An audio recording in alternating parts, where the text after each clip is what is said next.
Welcome to SDHC's Health and Wellbeing podcast. Before we begin, we want to emphasise that the information shared in this podcast is for educational and informational purposes only. While we strive to provide accurate and up-to-date content, it is not a substitute for professional medical advice, diagnosis or treatment.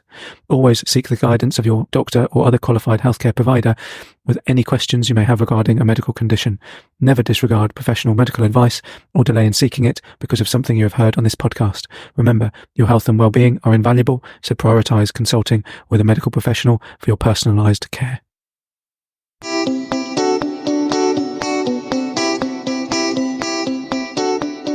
Hi everybody, you're listening to the Health and Wellbeing podcast from South Downs Health and Care with your host, Dr Nick Harvey.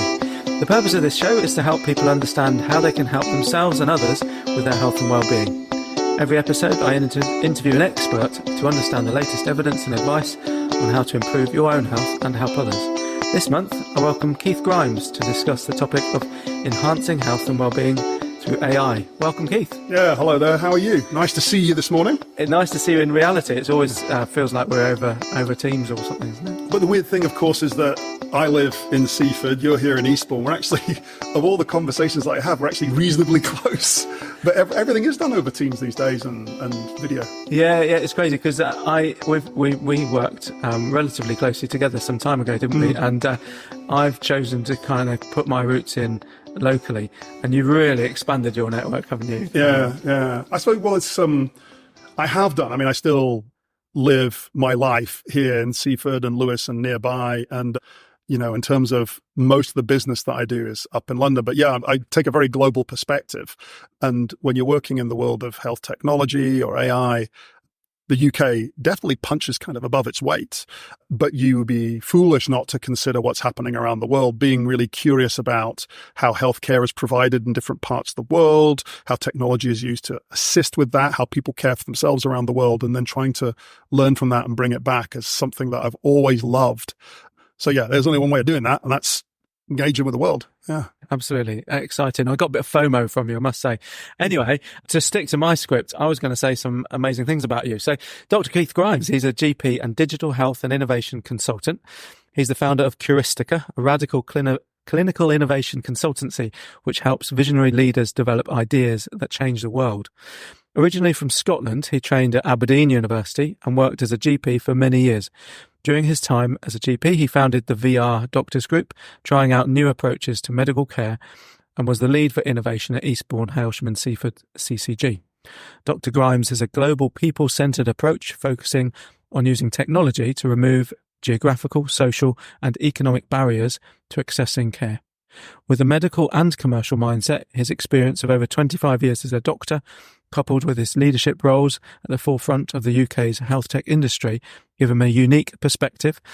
He's passionate about the power of technology-driven healthcare solutions, with a particular focus on digital health, AI, wearables, and the metaverse. Goodness, what a mouthful. I might have to update that a wee bit because metaverse is like, it's a bit eggy talking about the metaverse now. But it is yesterday, isn't it? Yeah, well, AI is kind of dominating all conversations. But VR, immersive technology is still doing its thing. It's just sort of, you've got the candle of that versus the lighthouse of AI. It's difficult sometimes to see the progress that's happening in those other areas. Yeah.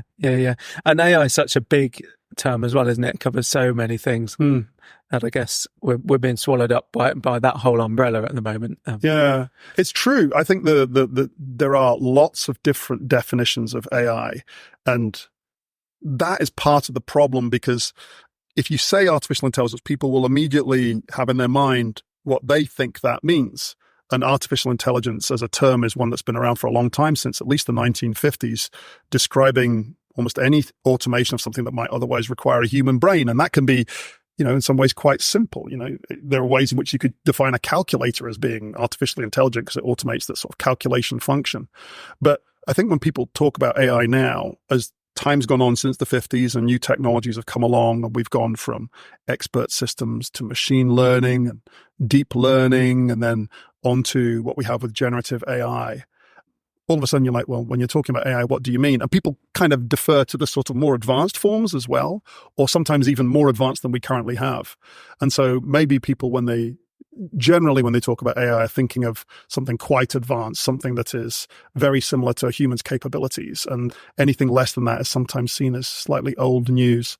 But it is useful to sort of try and be more specific when you talk about it. Right now, what most people talk about when they talk about AI are one of two things: generative AI, large language models, your chat GPTs, and so on. And then I sometimes call that good old-fashioned AI, which is only a few years old, but things like machine learning and the sort of statistics on steroids, image recognition, language recognition, that is actually used quite a lot in healthcare already and in the rest of our lives. So I suppose if we talk about it, I'll try and be specific about either. But all of these things are just tools. That's the most important thing. They're very impressive, but they are just tools. They're not thinking as such. And I think when you get comfortable with that, then you can really start looking at how it can improve stuff. Thanks, Keith. So I'm really at risk here of diving into the techie stuff because I think we both love it. But I just want to take a step back because, especially at SDHC, and I think we're kindred spirits in this way too, that actually we're really interested in how we look after the health and well-being of people. And so that starts with us, doesn't it? So you're incredibly successful from somebody looking externally. I'm sure you have your own imposter syndrome, but you've got a load of stuff going on. I'm interested to understand how you balance that with life outside. Yeah. So just in terms of a personal wellness thing, I mean, it's interesting because you were doing digital health kind of more formally than me initially with Digitalis, if I remember back a few years back. And it was more of the educational platform I remember at the time. And I was approaching more as a sort of keen amateur and trying to incorporate it in to the work that I did. And I suppose in terms of keeping myself well now, just like my own general health, my interest in technology in some ways kind of made me unwell because I burnt out back in 2017. And that was when I was working pretty much full time as a GP. And when I say that my interest in technology kind of contributed to me becoming unwell, there's a few things that work towards that. Number one, it was working very hard as a GP. We all know if you're in general practice, that can cause problems as well. I was working in a walk-in center here locally, and there was very few sort of regular clinical staff. There was a lot of locums and so on. So you'd end up taking up a lot of the clinical roles. So you have all these burdens for a start. But the thing that caused me most issue was that I was kind of unhappy in that. I'm very unhappy in the kind of work that I do now. And I was less happy working as a clinical GP. So I would do everything else on the side. And because I was really enjoying the stuff I was doing on the side, attending events, learning about technology, I just stacked my plate, which was already brimming with the work that I didn't quite like, with lots of other work. And it just totally swamped me. So that was the first thing was, care about even pursuing the good things. If you don't manage your workload otherwise, you can easily overwhelm. And I did, and it took me a while to get back from it. Later on, after my recovery from depression and the burnout, I had a diagnosis of ADHD about 2 years ago now. And of course, it's something I've always have had, but that definitely contributed as well. I wasn't aware of it, but I was just chasing interesting additional things and loading things up and saying yes to things with every intention of completing it, but just overloaded. So the first thing to say about managing my health and wellness now is at least being aware of it. And for me, being open about it reminds me that I need to take care because I now am fortunate to work in a way where I run my own business. I can choose how to spend my time, and I remain very interested in everything that's going on. But I have to be careful on that. And part one on that is having a wife and family around me who can speak truthfully to me about when I'm doing this, and I have to take care to listen to them. And then the second thing is that one of the first hires that I had for my company, Curistica, my consultancy, was someone called Chloe, who I worked with at Babylon. And she worked there as an executive assistant. Then she worked in a kind of delivery role. But she has all the kind of calm, focused delivery understanding that I have but find harder and will sometimes ignore, but also knows me very well. So will just call me out and tell me to be careful and stop and don't do this and so on. So bringing another person into the team and having the psychological safety to discuss that has been really, really helpful. And then beyond that, it's recognizing that I have a kind of surplus of attention. My form of ADHD is, I have too much, and so I can focus on one thing, but then there's this spare attention, which then causes trouble and chases after other things. And so I've learned behavioral methods to try and manage that, some of which is getting out into nature. Some of that is like getting out for walks in the morning and finding a way. I use AI to take these ideas that bubble up, to take them out of my head and store them so I can forget about them, to try and manage that. That also helps. Being out in nature, focusing on getting away from technology, much as I love it, can really help. And and I recently took up playing the saxophone as well, because there's no way of rushing that. And all these things slow me down, take me back into myself, and hopefully balance things out. Oh, thank you for sharing. So that's interesting. So people, connections, nature, activity, music. I was really taken when you were saying about how sharing more publicly about your ADHD, for example, has benefited you. Because I was really touched when you did share that, because I could see that it would make that kind of thing more accessible to others, and really appreciated that there's an upside for you as well in sharing that. Yeah. Well, thank you. But I, in some ways I do it selfishly, because it's how I keep well as well. It's how I kind of process it and remind myself. But equally, the point about helping others is an important thing, not so much with the ADHD, but with regards to burnout. And when I was burnt out, I suffered depression and anxiety, and learned a healthy respect of like just how awful they are. I mean, I work as a doctor for all these years, treat lots of people, and you actually have it yourself, and it's quite impressive how nasty it is. But I remember and there's that horrible thing about depression, which is the sort of loss of hope, and that's part of the disease process anyway. But you do cast around to try and find where the hope comes from. And as a doctor who was burnt out at that time, I would look and see, well, who else has burnout and is talking about it, or has been burnt out and returned to a life that at that point I thought I wasn't going to get back to. And there was very, very little. The people that did talk about it, who recovered, were sort of like, I had a thriving practice, I burnt out, and, now I run a farm in Devon, and I do one session a month kind of thing. And that's great, and they're happy. But, that wasn't kind of what I was looking for. I was fortunate when I recovered to get to a place that I really love. And so remembering all that, I thought, well, it's really important for me to at least talk from my perspective, because there may be other people out there who looking for an example of someone who had navigated it and had some success coming through might help them feel a little bit better about it. But then within that, people have come back and said, you're really brave talking about it. No one talks about it. And well, that's kind of, I don't even think about that bit. If it works, then that's great. It's just part of staying well. Mm-hmm. Thank you. I could talk about this forever. That's not why you've come. So thank you for being so open. Maybe I'll have to come back and talk about burnout. There's a huge issue there that we need to address as a society, actually, I think, isn't it? Not just as a profession. So let's focus back down on AI. So, well, let's start with why does this particular topic interest you so much? I spent a lot of time thinking about that. And in part, you're aware of Simon Sinek. I talk about him a lot. And if anyone isn't aware of him, he is a sort of kind of motivational speaker, marketing background. Back in 2013, I think he did a TED talk called The Golden Circle. And within that, it's a short video. It's worth looking up on YouTube. And he talked about what ties great leaders together and good ideas. And he talked about starting with why. Like, why do you do something? The why of doing something can then be translated into how you do things, and ultimately what it is you do to achieve that end. And his point was that people don't follow you because of what you do or how you do it, but why. And the what you do and how you do it is just evidence of why you do it. It speaks to something very emotional. I was really, really kind of moved by that sort of thing. And within that, you have to spend a bit of time on why do I do anything? And who am I?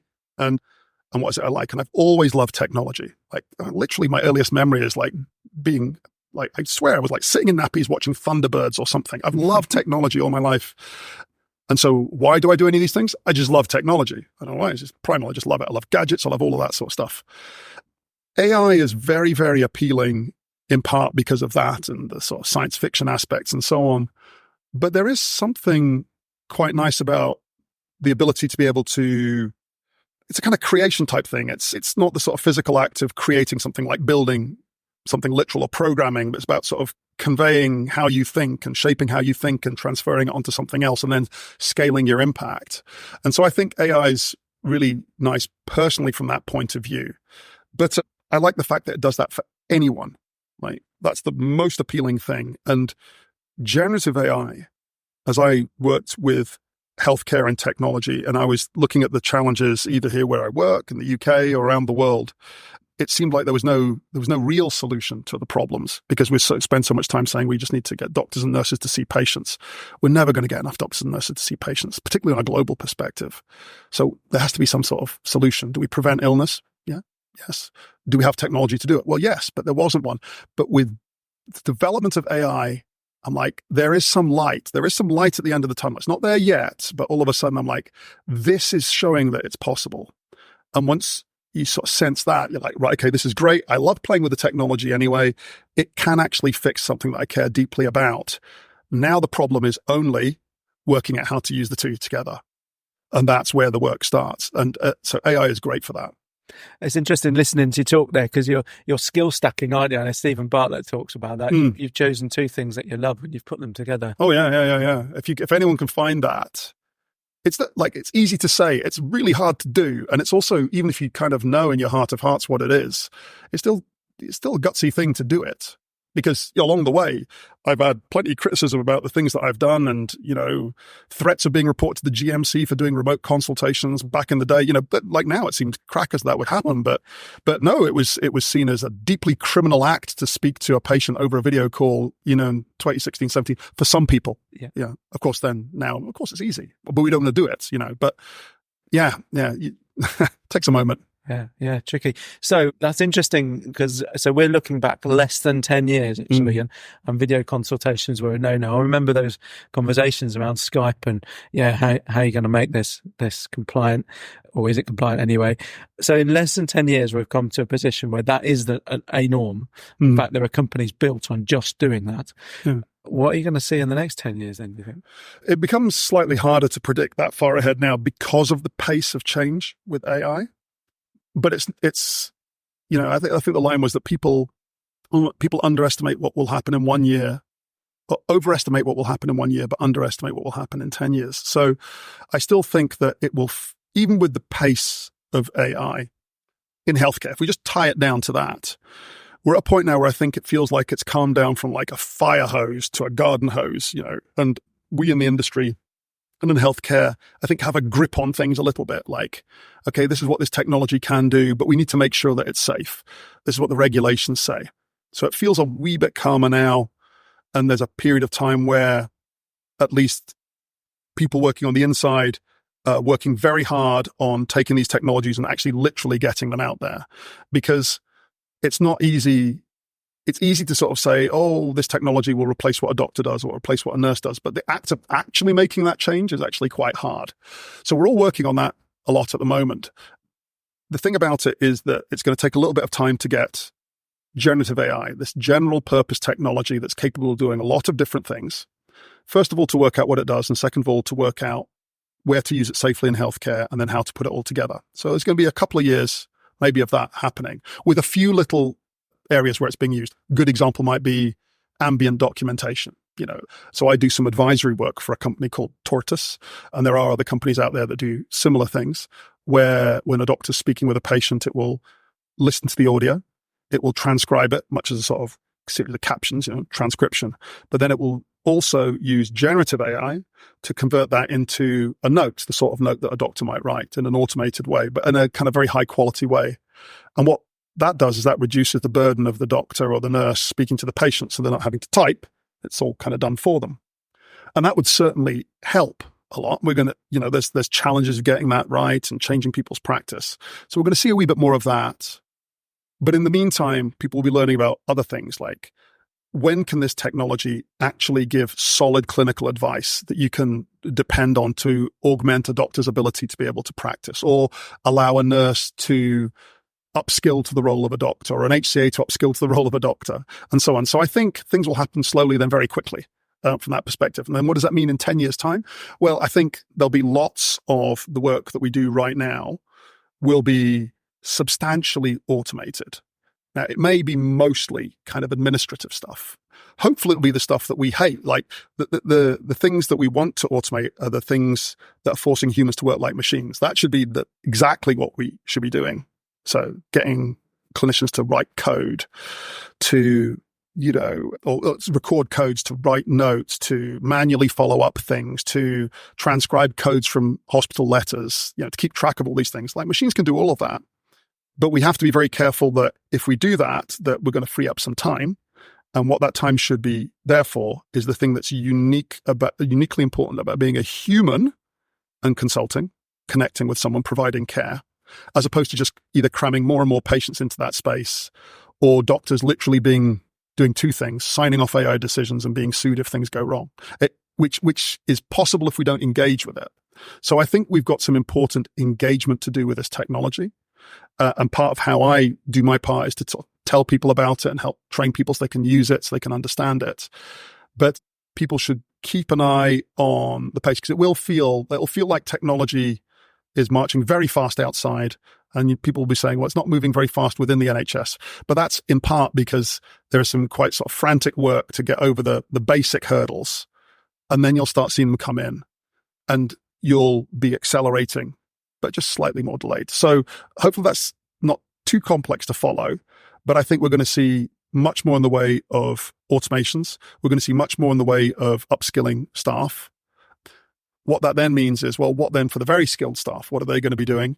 My hope is that they will be actually spending more time, just literally spending time with patients and their families to help them think deeply about the things that are important and diving deep into the things that matter to them, providing care to allow them to have their happy, healthy lives, and also feeling well themselves. I don't know about you, but the bits that I liked about, other than the tech, I liked is when I was being a doctor to a patient. We were playing our roles. I felt valued and well.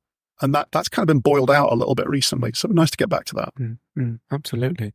So we've kind of gone backwards and then up to 10. Be useful just to have your view on what is being used. So you've mentioned a lot of automations. Mm-hmm. So I use one that helps me sign a load of the prescriptions that are already authorized and good to go. That saves me a lot of time. I've tried some transcription ones.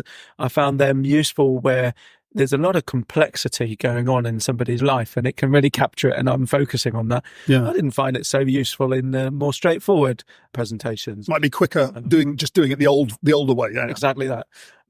That's probably the most I've experienced AI clinically. So I've seen a bit about reading letters. We haven't looked at that, and using the right code into the medical record. Yeah, what else is out there? What's being used actively? All right, well, maybe I'll talk about, so if we still talk about generative AI, the technology that you might see powering something like ambient documentation, right? So what else? There's maybe 4 things that we can talk about. We'll start. So you'll recognize this. It was less of a problem when there was more continuity, but patient comes in and sees you and you say, hi, I'm Dr. Grimes. How can I help you today? And then reasonably often, I don't know, you called me in, and you'd have this mad scramble as to what was going on and what's happened between now and the last time. And as we've got increasingly transactional in our medicine, that's become, I think, a bit worse. Generative AI is very good at summarizing. And one of the things that would be quite good is when you get either rather complex letters coming back, or maybe a series of encounters and letters between the day you're seeing the patient and the last time you saw the patient. Like, basically, what's happened between then and now, and what do I need to know about? Now, we as doctors have our ways of doing it. It's a mad scramble through the electronic record. We arrange our notes in a certain way. We leave ourselves little notes. If we've got some time, we'll read it. But I would argue that the patients think we've done more than we have. And so you've got that kind of thinking on the fly. LLMs are very good, potentially, at taking everything that's gone between the last time you saw them and now, and reminding you what you saw about the last time, summarizing everything that's happened in between, and giving you a very short summary. And the way I'd sort of describe this is, again, this is one for doctors or people who worked in hospitals at some point, is on a ward round, and you get the consultant walking in and they'd have the big team around them. And there was a sort of task for everyone. But I always remember the registrar would sort of like very calmly sort of say, this is Mrs. Smith, they're in here, this is what they came in with, these are the results, we're waiting on this result. What we need you to do today is X and Y. That, and then the consultant is drifts in and says a couple of words and bangs a knee and then goes away. Having that provided to us and everyone, doctors, nurses, whoever, I think could really improve things. Summarization is actively being worked on and will probably come in reasonably soon. Either summarizing what comes from letters from the hospital, but I think it becomes more useful at the front end of that consultation. And then if you use that technology, two things happen. Number one, when you've had your consultation, whether you write it or it's transcribed, it can then summarize it to put in the notes, but summarize it for the patient or summarize it for all interested parties in the form that they need. So we can move to a situation where if you've got shared care between a primary care physician and some specialists, when the specialists needs to be updated, they will have a summary of everything that you've done, and you won't be having to send letters to and fro. We only do that because what we're trying to do is exchange information. But it'd be nice if actually when they came in, they said, actually, Mrs. Smith, the patient whose heart failure that's on your list, has actually been staying relatively well, but has been going in to see Dr. Harvey recently because of increased X and Y. Now, that is possible with large language models. Again, think of if we had infinite access to all the doctors and nurses that we had performing specific roles, we could actually provide quite a high level of care that allows us not to have to remember it all the time. And so I think summarization and translation to a form that would then allow patients to understand, a literal translation, English to French or whatever language, but just the language that a patient would use. And then if we realize that large language models can translate from A to B, they can also do from B to A. And one of the problems that we as doctors face is that patients will describe their subjective experience of illness and their things to us, and we work hard to translate it into medical terms. Large language model can help them do that. They can spend the time, they can write their lists, and then when they come in with that summarization, it also integrates what they've said and translate it into a form that we have. So I think it could improve that communication. If we can handle some of the limitations, and we can maybe come back to that. The other thing, the last one, and I was talking to the Welsh Appraisers conference about this, was about the use of AI in appraisal, because it's understandably, we're careful about using AI in clinical settings because you want to make sure it's safe and regulatory compliant and all those sort of things. But people will often look directly at the problem and not look slightly to the side. And slightly to the side is, well, we can also use large language models. Instead of telling doctors what guidelines to follow, it could look at the care that they provided and afterwards say, Dr. Grimes, today I've looked at all of your consultations and some of them were very good, but some of them actually looked as though they drifted away from certain guidelines. And you might want to consider reviewing these guidelines to maybe improve how you provide this care. And again, what's lovely about that is that it's something that if we had infinite appraisers and infinite educationalists sitting in the room with us and we were comfortable with it, we could potentially get that. But we don't. But sort of unlocks this ability to sort of accelerate and think about professional development differently. And I know with Digitalis, that was one of the things that you spoke about before.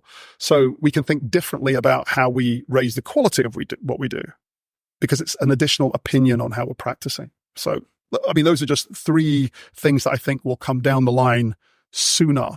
And if it's not directly providing clinical care, you're likely to see it a little bit sooner as well, only because correctly, the safety and regulatory burden is higher for clinical things. So assisting non-clinical work is going to be helpful. Mm-hmm. Thank you. Gosh, lots going on then. You touched on just there about pitfalls. So yeah, fill me in a little bit about the pitfalls you're seeing. Yeah. Well, there's a lot. And, I am a real optimist about AI, if you hadn't picked that up. But if I go back to that kind of child view of it, I want other people to love it the way that I do, but I realize that people differ in how they approach it, and there are certain things that we have to do to get them to understand how to use it.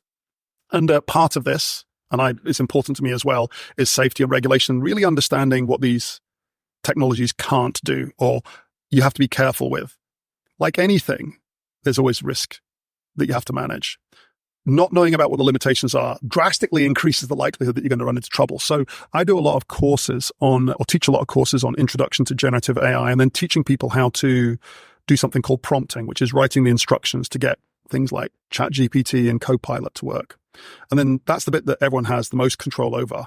And only a little bit of sort of teaching gets them to a much better level so they can use it outside work, right? The limitations of AI are important to know because generative AI, again, we're speaking specifically about that. I won't go into exactly how it's all trained. That's a longer conversation. But the first thing is it isn't always accurate. Now, the term that they use is hallucinations. Now, hallucinations instantly gets like clinicians' backs up because it's not hallucinating as we understand it. Confabulation is probably a better way of describing it. But in essence, what happens is that you'll ask an AI model to do something like ChatGPT to do something, and it will answer you, but it'll answer you in a really compelling way. But within the answer, there may be some inaccuracies, and it can be very, very hard to detect what those are, especially if you're not a specialist in that area. So if you are a doctor and you ask it a medical question, it will probably say, I'm not a medical doctor, you should speak to a doctor. But if you manage to get an answer to it, you will probably pick up when it's wrong if you're checking it. But if you're rushing, you might not pick it up. But if you're a patient who doesn't have that knowledge and it's coming across very confidently, you're really going to struggle to pick that up. So to deal with this problem, and there are ways in which you can reduce the amount of hallucination that happens. You can be very careful about how you instruct it. You can use different models. There's lots of different techniques. But the real mitigation is making sure that there's what they call a human in the loop, that everything is essentially checked afterwards.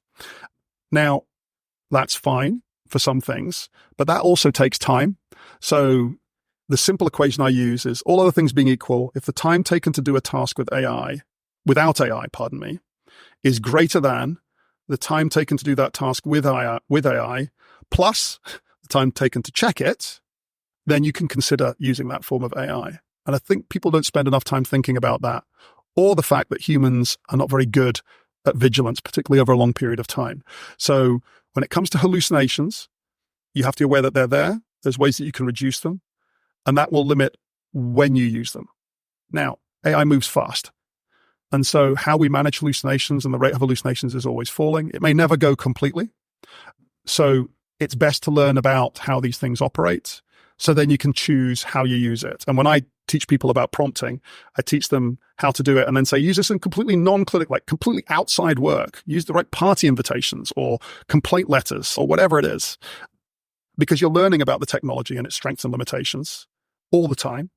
And then when you start looking back into your work and think, well, there's these things that I do that aren't clinical, but I could really do with some assistance with, you can start using it there.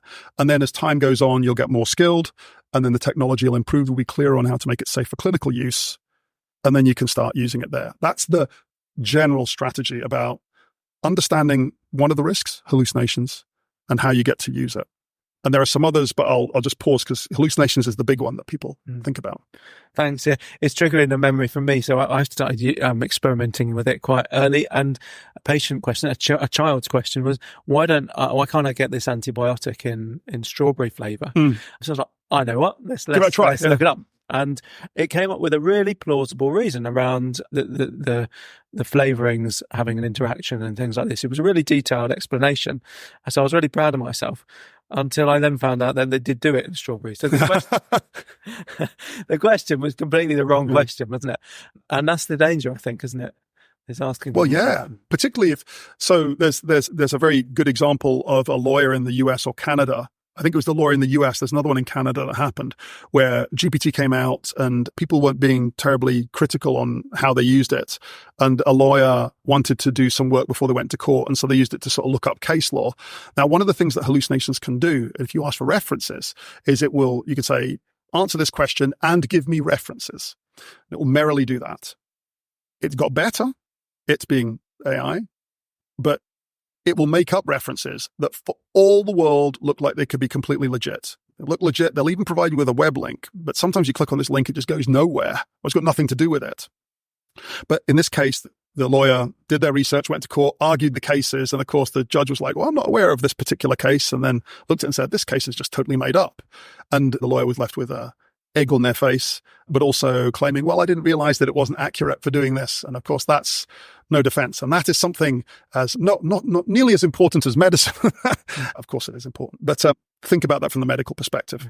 Think about it being a patient using this and maybe getting a very, very helpful answer. And the other thing these models do because of how they're trained is that can be quite sycophantic. That they're not trying to please you, but they are trained in a way that rewards them answering the way that looks to help you. And so they may ask a question with some biases in it that makes it easy for the model to give them an answer that kind of enforces that. And so they'll get an answer that they want. And I think this may translate into patients coming to doctors in the same way we did with Google. I asked ChatGPT after you did this, and it said this, and why aren't you doing this, and blah, and here's all the references. And you'll say, well, that isn't right, and it'll burn up time. So I think there's something in helping not only healthcare professionals, but patients, because people are going to use it. We went through all this with Google and everything before. We just need to do the same again now. But hallucinations are a part of it. Interesting. I haven't had a patient come yet having done that. I've heard lots of stories of it having been helpful. Mm-hmm. But yeah, you're right. I'm sure it's going to be hindering too. You mentioned biases. I'm interested there because it's only as good as the data it's got, isn't it? And with a lot of the data we've got represents a lot of inequalities, isn't it? Yeah, that's exactly right. Have you got any examples of essentially racism? Yeah. Well, we start with the fact that AI is only as good as the data that it is trained on. And it can only really be trained on data that we have. I know there's some exceptions to that. But and if you look in healthcare, medicine, medical science, we're not really covering ourselves in glory there. For the longest time, medical evidence was generated from middle-aged and older white men, basically. And then medicine was practiced as variations on middle-aged and older white men for everyone else. Women being slightly smaller, children being very much smaller versions of middle-aged white men. And that persisted for an awful long time. And I understand that even into the early 90s, it was not legal to incorporate women in medical trials. In the US, at least, I don't think this persisted elsewhere. But, this is a terrible situation. So if you just blindly just take any old data and whack it into a model without thinking, you will do nothing but just replicate those biases. So some good examples of that. Actually, it's an example of AI helping debias. There is a algorithm that's used for scoring the severity of arthritis in the knee, called, I think, the KLG score. And it was found that was systemically underestimating the severity of arthritis in the knees of Black and African-American men and women. And therefore, they weren't having the treatment that they may be required in terms of authorization. This is more of a US example. But when they trained not a large language model, but another model on interpreting the x-rays, it was found that there was this substantial bias. And why was this? It's because that original algorithm made many years ago, what was the algorithm made from? Data on x-rays taken from a predominantly older white male population. And so AI has the ability to be able to surface this and undo it. And there's a kind of push to debias the medical algorithms that we're using. But then when you look at AI like a large language model and something like OpenAI's ChatGPT-4, which is sort of what they call a frontier model, one of the more advanced ones, has been trained on a very substantial chunk of the internet. So if you think about the internet, what is the internet? It's a repository of all sorts of information, some of it not very high quality, some of it pretty biased, some of it in kind of pretty biased language and content, a lot of it very much in English and not in other languages too. And so if you just took a big chunk of it and didn't do anything with it and trained a model, it's not surprising that it might otherwise have some other biases in it as well. So what do? You take care about what data you use to train the model. You try and clean the data beforehand. You try and alter the balance so it's more representative. You can create statistically similar synthetic data to balance all of this out. And then that goes into a model. You can choose certain models that will deal with it in a certain way. You can choose to use models in certain situations, asking only certain questions. There's lots of things you can do. But you maybe get a sense in that whoever makes the decisions on what data goes into the model and how they train it has a lot of control over the bias of that model.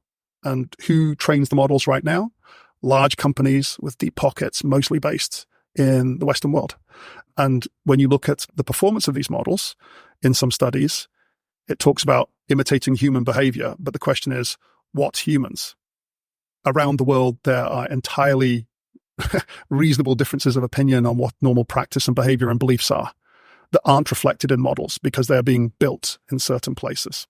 So even if you do your best work to try and debias a model, decisions might be made about how they operate, which would perpetuate biases too. So we're thinking a lot about it. And when you use a large language model, bear in mind that if you're using it in a language other than English, it might not be performing quite as well. It's better now, but in some languages it was poorly performing. And if you used it for a large population for whom that language wasn't first line, they may not get the right care if you're using it for medical decisions. So work is needed there. What is nice is that people are so excited about the power of AI that they've now got a good focus on fixing that. Because again, I want people to play with this toy. I want people to use it. They're not going to do it unless we can do that. So part of it's like, I just need to fix it. But there's equally a realization that we need to raise our game as well. So I take a positive spin on it, but it's definitely true that unchecked, it could cause some real problems. Thanks, Keith. Obviously, you've given a hell of a lot of thought to the pitfalls. I presume there must be quite a lot of misnomers as well, misconceptions around the risks and the benefits. Have you got any kind of thoughts on that? The common misconceptions about AI and healthcare that you'd quite like to clear up? Yeah, well, I mean, yeah, let's go the first one. So AI isn't thinking, right? It's not human. It doesn't feel anything, doesn't remember anything, stateless thing. It just identifies patterns in data and then makes predictions. Whether it's old-fashioned AI or whether it's fancy new generative AI, that's all that it's doing.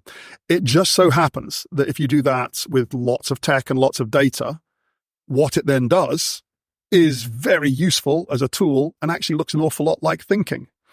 And we as humans don't know anything else really that thinks. But we anthropomorphize it and think, well, it's thinking this. And even I find myself slipping and talking about it thinking or feeling and so on. And you have to check yourself. I think it's just a human characteristic. We do it with our dogs, our dog's thinking X or feeling that. And maybe it is, but, we do this anyhow. So that's the first thing. It's not helped by the fact the way these models are trained is to be helpful and use language that we use. So it drags us into that. But I think that's really, really important because people can get very, very scared of AI because they think of it becoming some kind of like superhuman, human-like technology, which could then replace what we do. We are and we do. And I don't think that's, I'm not going to say it's not a threat, but it's not an immediate threat. So that's one of the first things. The second thing is that it's kind of always learning. I hear this an awful lot. People say, I'm using ChatGPT and every time I use it, it's training the model. It's doing it again. And every time I use it, it's going to get better and better. Now, you can build AI models that will continuously develop in that way. But to do that for very large language models is difficult. It costs a lot of money. It takes a lot of time to retrain a model. If you use certain online chatbots, they will sometimes default to retaining the thing that you give them for the purposes of training. They sort of stock it up and then they run it as training material. Or you can opt into it if you want to. So I think people think that every time I use it, it's learning or it's watching or anything. It doesn't operate quite like that. I think it is true that since the advent of companies like Meta and Google, and there's an awful lot of digitizing of what we do in our everyday lives, there's a lot of data on what we do. And then, yes, that is used to train algorithms, maybe not like generative AI, but elsewhere. I think people forget that side of things. But that's the other thing that I think people forget. And then the other common one is that people think, well, AI is here just to replace us, replace a doctor or replace a nurse or replace whatever it is. And I understand that. I think AI will in time replace how we were a doctor and how we were a nurse and how we were X and Y. I think things will change and that will be to the good. And also there'll be some downsides to it as well. But AI, again, doesn't think, recognizing patterns, making predictions, generating content based on those patterns. That's basically what it's doing as we understand it right now. And that's terribly, terribly useful. But it's not thinking. I often use the analogy of like the way that AI thinks and human thinks are a little bit like the way that birds and bees fly. They both fly. They fly in very different ways. Bees and birds, different physics on it as well. But, they appear to be flying. Humans and AI appear to be thinking. We have an understanding of how humans think. AI looks like it's thinking that way, but it doesn't. It's really, really important to bear that in mind because you can then say, well, is AI coming to replace me? Well, no, but it's going to replace some of the things that I do right now that machines are great at. We already do this. I'll do a little bit of manual mental arithmetic and some sums on a piece of paper. But for the most part, I hand that over to spreadsheets and calculators. There'll be aspects of what we do right now that will be handed over that way. But what does that then do? That gives us the opportunity to really do the things that are important. What's important about us as humans? What's important about me as a human doctor? I think it gives us a chance to think about that and lean into that. And that's quite exciting. Again, I'm an optimist on this. I can understand other people still being terrified about the idea of having to do that because they were quite comfy with the way things are. Facing that, it's better just to be open and honest and have the discussions. Because if we engage with this, then we are more likely to be masters of what happens next. If we ignore it, it's just going to happen to us. Absolutely. Thanks. I like trying to guess what people's take-home message is. And I think that's probably it, isn't it? What I'm hearing from you is, look, AI is here to stay, for good or bad.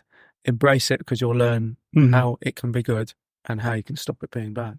Yeah, that's it. Well, there you go. You're very skilled at picking up that message. That's exactly right. I would encourage people to understand the strengths, weaknesses, and risks of using these technologies. And within those areas, use it and understand it. Some of your anxieties will evaporate. Some of them might be reinforced. But your knowledge about what it can and can't do will work. And there's one thing that I always come back to. There's an educationalist called Ethan Mollick. He's a professor of business studies in Wharton Business School in the US. And he wrote a book called Co-Intelligence. And I can send you the link if it goes out with this. I find it really, really useful. And he talks about the best way to think about these technologies is something that sits alongside you and sort of co-intelligence, co-pilot. AI can do some things brilliantly and some things not very well. Now that's changing all the time because it's advancing, but also how people use it, as in what things that you do in your life will it help and what things that you do in your life will it not help. It's actually quite difficult to say ahead of time, exactly what that will be. So you have to use it. And if you use it and you start to work out what it can do and how it makes things better, then you use it for that and you get better in that area and you avoid the bits that it doesn't work and you navigate this line all the time, getting more comfortable with this technology and slowly adapting to this, what will be an increasingly common way of working. So when you say, actually, helpfully, 10 years from now, what will it be like? There will be more co-intelligence. And that's probably as far as I will confidently go. Exactly what form that will be is totally up to us. Listening to you talking there as well, I was thinking about, because AI is getting into every aspect of our life. And I was thinking, is it actually like a new colleague or a new family member? So maybe a new member of our tribe, isn't it? Mm-hmm. And if somebody is in our tribe, we can choose to get to know them and understand how a relationship works best with them. Or we can choose to exclude them, but knowing that it's going to influence the rest of our tribe, whether we like or not. Yeah. The difference here, of course, is that new member of your tribe has no feelings either way. It's just a machine. It's just, and that is possibly one of the really hard parts about this, is that how do we as humans adapt dealing with a non-human intelligence? And how do we learn how to socially interact with that and other people? I think that's going to be tricky. And actually, the sort of Generation AI, the post-Gen Z group that are coming along will be natives in this. And maybe we just watch and see. It's the best thing to do. Watch and see what they're doing. And then you'll learn. Yeah. So I'm sure there are more people interested than are not. If someone is interested in exploring AI-driven healthcare solutions, where should they start? Okay, well, I mentioned one book that was really, really helpful to me that wasn't specific to AI, but Ethan Mollick's book, Co-Intelligence, is really good. There was a book that came out early in 2023, and I'll mangle the name of it, but it was something like GPT-4 and the AI Revolution. And it was written by 3 authors, one was a doctor, one of which was a sort of clinical scientist who had access to GPT-4 before it came out. And they had quite a deep dive into the possibilities of this. So I'll maybe share with you a link and it can go out in show notes on that. I get a lot of the information that I value from following people on LinkedIn. I used to be on Twitter before it became X, and I was very significantly turned off on what it became. I'm on Threads now, which is a sort of version of that. But LinkedIn is a really helpful place. And there are some other resources out there. There are going to be increasingly sort of courses available. At Curistica, we offer like workshops and courses for people if they want to get in touch as well. And so I'll share some of my links to that area too. But I'd start, the one that I always start with is Co-Intelligence. It's a great book. And in fact, actually, I did do a LinkedIn post recently about book recommendations. I'll dig that out and maybe share that too. I don't have it to hand, but there's a good few books in there. My advice is really simple. Find a way to safely start using it, and then read some books. And you'll learn way more than a person telling you, oh, this is how AI needs to be done. Work it out yourself. Thanks, Keith. Yep. So we'll add all that to the website and then people can browse away. So our previous guest was Kate Blythen. I don't know if you know, she's a pharmacist by training, and she works with medicines optimization and care home service. So an interesting, talking about bias earlier, actually, it's quite relevant in this cohort, isn't it? So probably nearly about 25% of the people in our society almost don't get included in the trials, they're being over 60 and stuff. Anyway, a question wasn't related to that, but it was actually more broad. How can people use AI to understand their healthcare and the pathway that they're on? So we talked earlier on about the technologies and how they could help doctors and healthcare professionals care for their patients. So you can just lift and shift it to the patients and their carers and families as well, and think about what's needed. So let's think it through. We've used exactly the same examples from earlier on, just to make it a little bit easier. So patient comes in and sees their doctor. They may actually quite like a transcript of what's happened. Now, I know we've already struggled as a profession as to how we deal with people wanting to do audio recordings and so on, but it's definitely true that people will only take in a proportion of what's being said to them and so on, and they might want to have some more.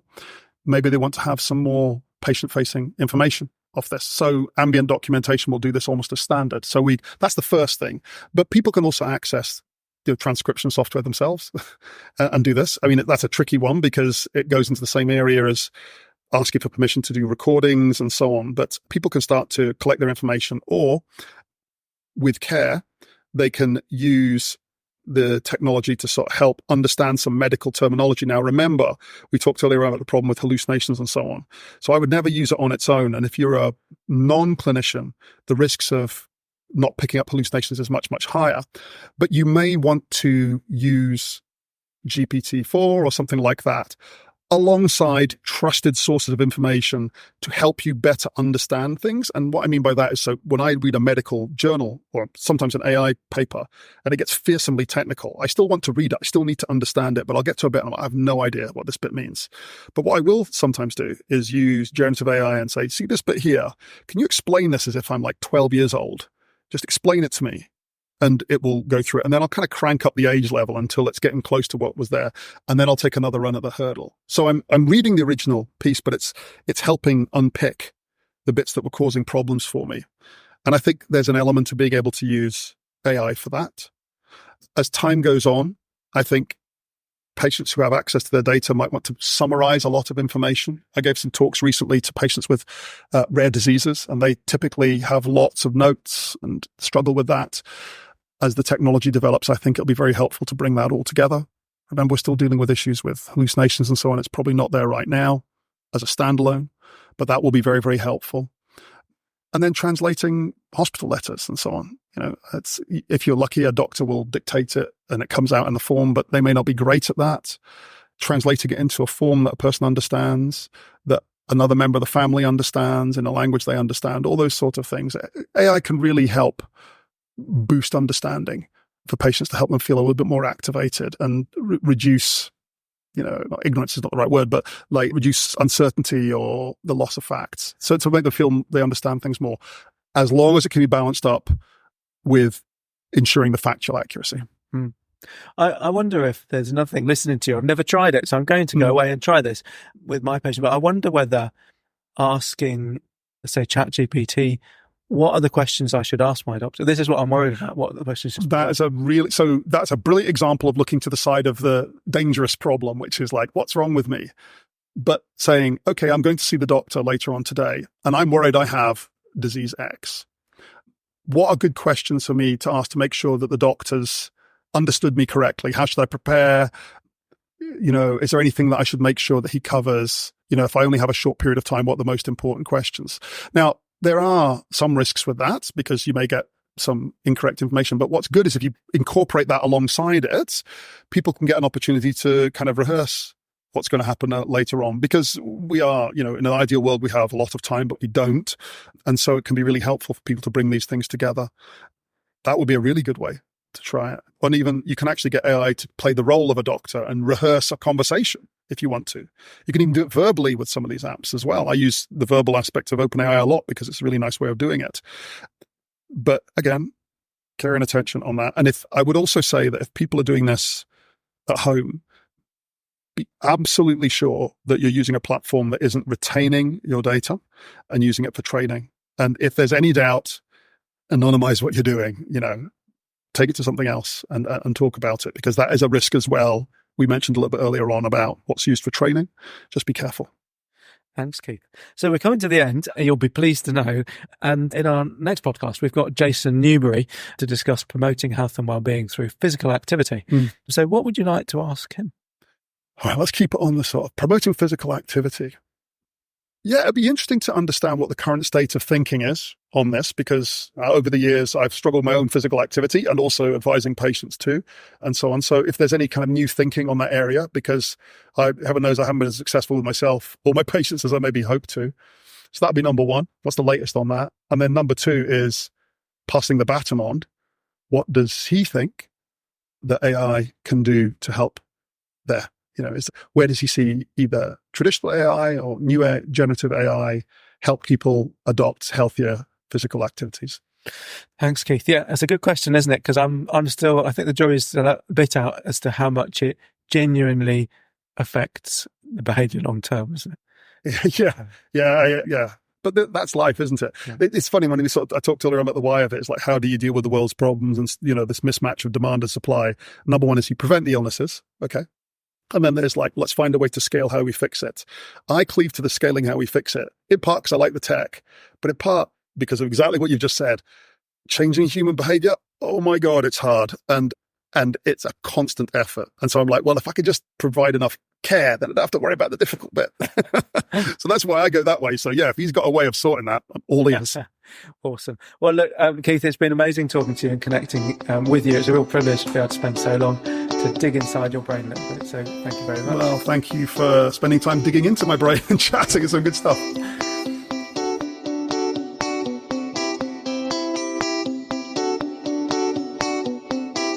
You've been listening to the Health and Wellbeing podcast about the benefit of AI technology and how it can improve your health and wellbeing with Keith Grimes and me, Dr Nick Harvey. For more information and resources, check out our website, sdhc.org.uk. If you've got any feedback or suggestions for future episodes, please email us at sdhc.feedback@nhs.net. Tune in to our next episode, where we'll be interviewing Jason Newbery on supporting health and wellbeing through activity. Please take a moment to subscribe to help support us in supporting others with their health and wellbeing.